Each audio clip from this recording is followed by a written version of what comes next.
Assalamualaikum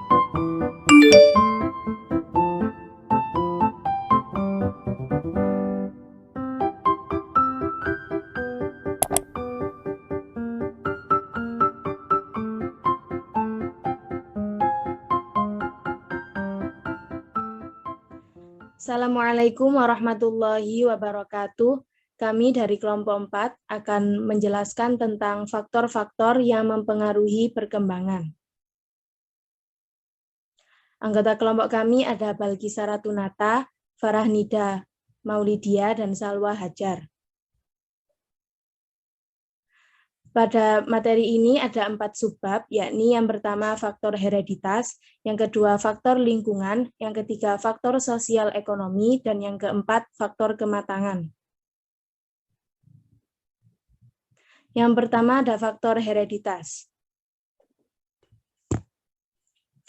Hereditas merupakan suatu proses penurunan sifat atau ciri dari satu generasi ke generasi yang lain. Ada pada setiap individu dan diperoleh melalui perwarisan dari pihak orang tuanya, yang mana hal ini memiliki peran penting dalam pertumbuhan dan perkembangan. Ada beberapa warisan yang dibawa oleh anak dari orang tuanya maupun dari nenek kakeknya. Di antaranya seperti bentuk tubuh dan warna kulit. Misalnya seseorang anak yang memiliki bentuk tubuh gemuk seperti ibunya dan memiliki warna kulit hitam seperti ayahnya. Yang kedua ada sifat kepribadian, misalnya seperti anak yang memiliki sifat rajin, hemat, ramah seperti sifat dari ibunya. Sifat tersebut dibawa anak sejak lahir. Yang ketiga ada intelijensi, yang keempat ada bakat, yang kelima ada cacat tubuh atau penyakit. Beberapa hukum mengenai hereditas, yaitu hukum reproduksi, hukum konformitas, hukum variasi, dan hukum regresi fisial. Namun, keempat hukum ini tidak akan kami bahas secara mendetail. Berikut arti dari setiap hukum tersebut dalam dunia pendidikan. Di antaranya, yang pertama, sifat dasar yang terdapat pada anak hanya dapat dikembangkan sampai batas pada umur tertentu. Yang kedua, hukum variasi menyarankan bahwa sekolah perlu memberi alat perlengkapan yang beraneka warna agar terdapat keberagaman dalam sifat yang berkembang. Yang ketiga, dalam menilai anak didik, hendaknya atas kesanggupan anak itu sendiri, bukan dengan dasar keterpaksaan. Selanjutnya akan dilanjut oleh Saudari Faranida.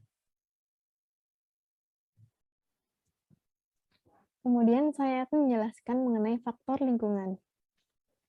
Lingkungan merupakan sesuatu yang berada di luar diri anak dan mempengaruhi perkembangannya, yang mana bisa bersifat fisiologis, psikologis, maupun sosial kultural.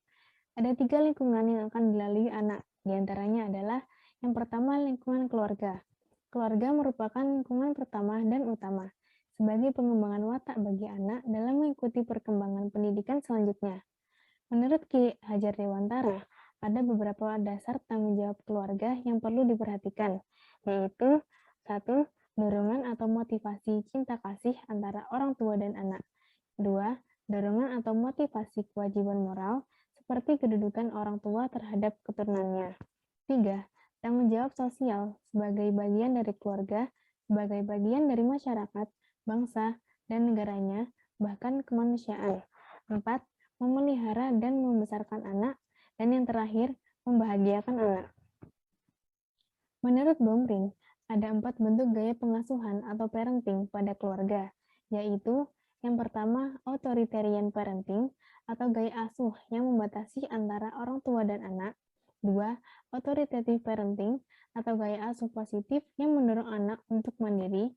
3. Neglectful parenting atau gaya asuh di mana orang tua hanya sedikit memberi waktu dengan anak-anaknya. 4. Indulgent parenting atau gaya asuh di mana orang tua terlibat aktif, tetapi juga memberi batasan pada perilaku anak. Kemudian lingkungan sekolah.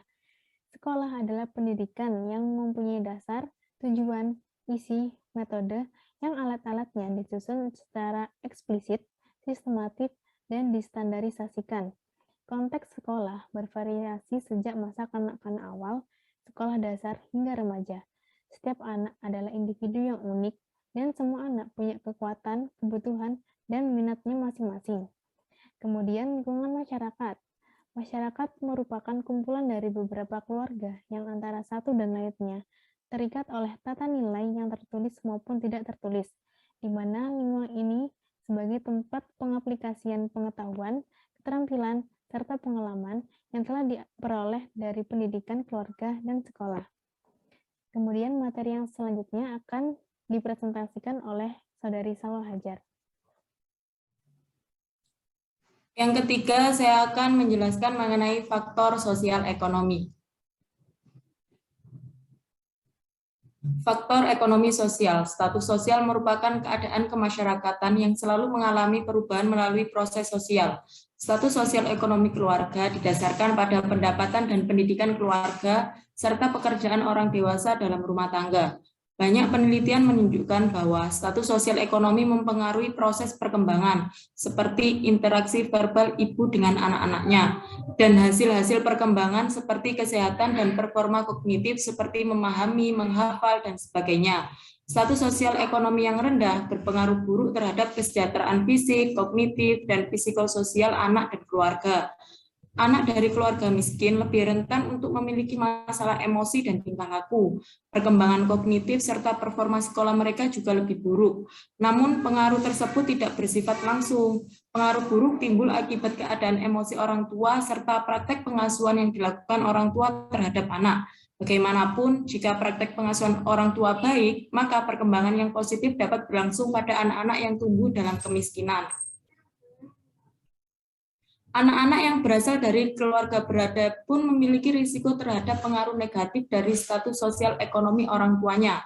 Adanya tekanan untuk berprestasi dan seringnya mereka ditinggal oleh orang tua dengan kesibukan orang tua meningkatkan angka penyalahgunaan obat-obatan, kecemasan, dan depresi.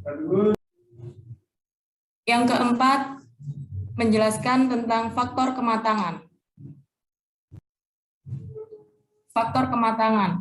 Kematangan terjadi karena adanya perubahan baik dari kualitas maupun kuantitas dalam diri individu yang dapat dilihat melalui pertumbuhan dan perkembangan. Kematangan psikologis adalah hasil proses pertumbuhan dan perkembangan yang terlaksana dengan baik sehingga mencapai tingkat kepribadian yang lebih tinggi dalam bertingkah laku positif sebagaimana seseorang dan sewajarnya yang sesuai dengan fungsi dan peranan baik dalam individu maupun lingkungan sekitar tempat tinggalnya. Kematangan merupakan suatu potensi yang dibawa individu sejak lahir, timbul, dan bersatu dengan pembawaannya, serta turut mengatur pola perkembangan tingkah laku individu.